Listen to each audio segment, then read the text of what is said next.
My name is Stuart Long of the Franciscan School in Raleigh, North Carolina, and today I'm going to show you how to checkmate with a king and a rook versus a king. This lesson is primarily aimed at younger players who have just started learning how to play the game, and the methods that we're going to use were designed by Bill Clausen of the Triangle Chess Center in Raleigh, North Carolina. And to be able to do this, we're going to learn a few tools that are going to help us accomplish this task. The first set of tools is going to be two fences. The fence is represented by the row in front of the king, and black wants for white's king not to be able to move into this row. It's a fence, so he doesn't want white to cross this fence. Now, if the black king, the black rook is on this row, then the white king can no longer move into any spaces on that row. So, that's the first fence we're looking at. Our second fence is done by the black king.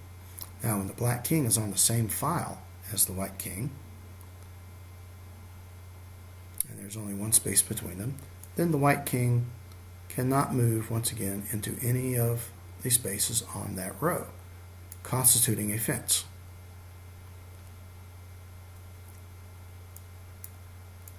So our next tool that we want to be able to use is the idea that our king wants to be where the knight can attack the king. So like this is where the knight wants to be because he can put the white king in check. So that's where our black king wants to be.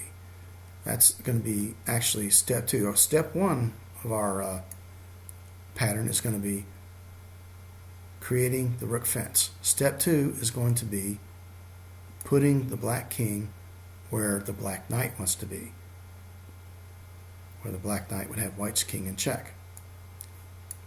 Right.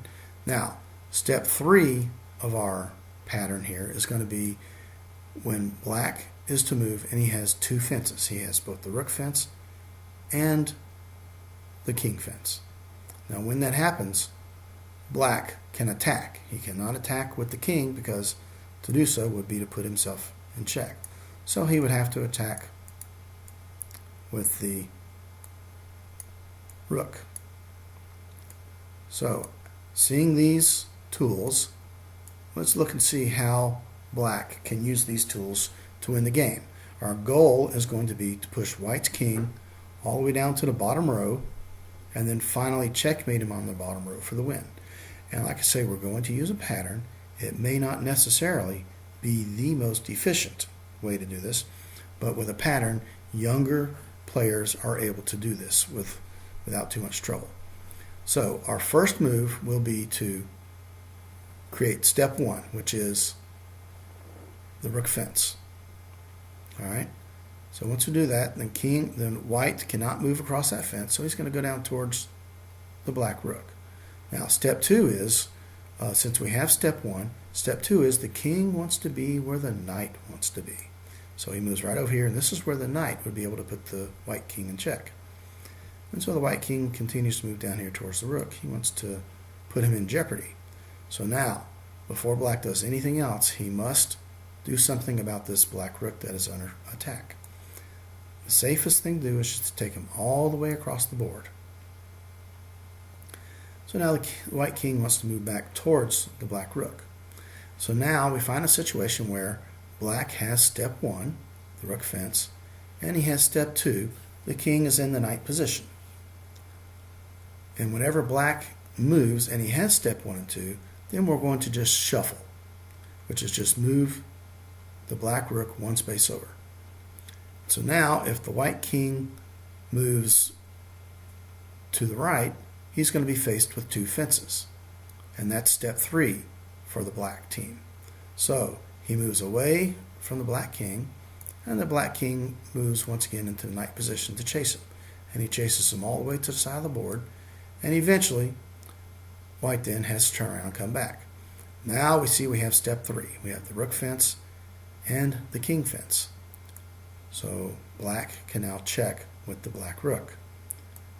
White has to retreat another row, and then black finds that he has step one with the rook, and so he completes step two with the king in the knight position.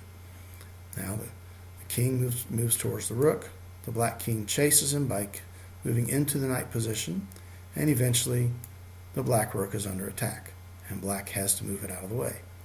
So we move it over here without losing step one, and when white returns back towards the rook, black now has to move, but he already has step one and step two.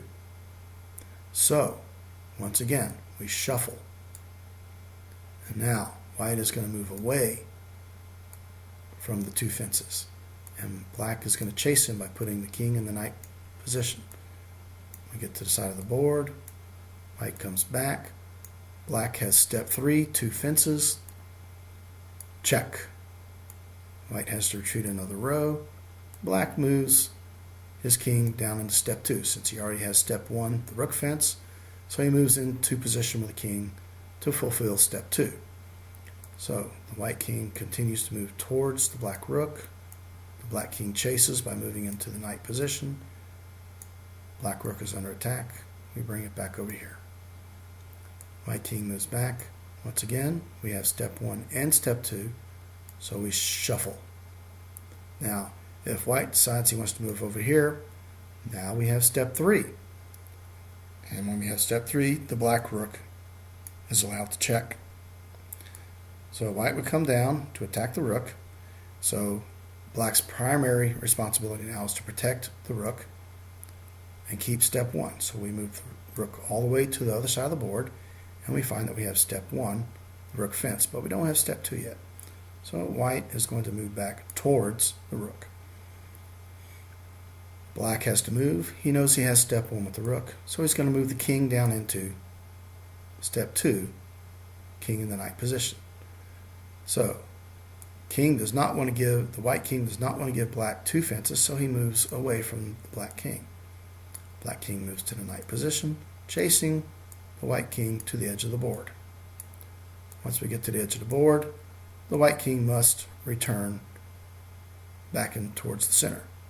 Now we have two fences, step three, and black checks the white king. Now white is going to come down and try to threaten the black rook once again. And so black, finding step one with the rook, he moves the king in step two, the knight position. White continues to attempt to threaten the rook. Black chases by moving into the knight position.